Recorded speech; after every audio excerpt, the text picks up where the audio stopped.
Hotel staff nagsalita. Barda na sa isang hotel pala sa Cebu.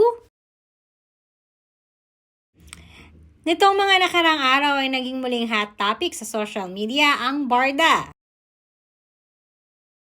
Base kasi sa mga naglalabas ang balita lately patungkol kay Barbie Fortesa at sa naging pagdalo niya sa Sinulog Festival at ganoon na din ang birthday at pagdalo niya sa birthday ng ex ni Ryan Bang.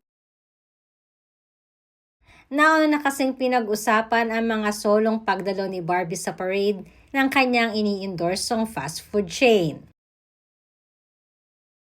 Dahil alam naman natin na si David Licauco ay endorser din ng nasabing fast food chain.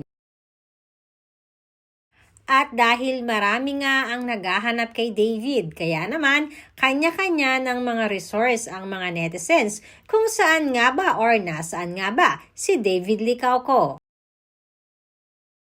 Kaya naman ang isa sa talaga nakakuha ng atensyon ng mga netizens ay nang magsabi di umano na spotted naman ang dalawa na magkasama sa iisang hotel sa Cebu.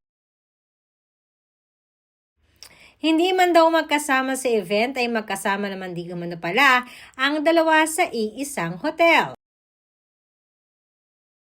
Kaya naman maging ang hotel staff di umano ay nagsalita na patungkol dito.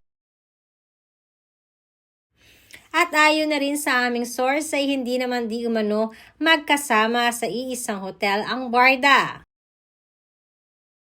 Subalit totoong nasa iisang place ang dalawa. Dahil pareha silang may work.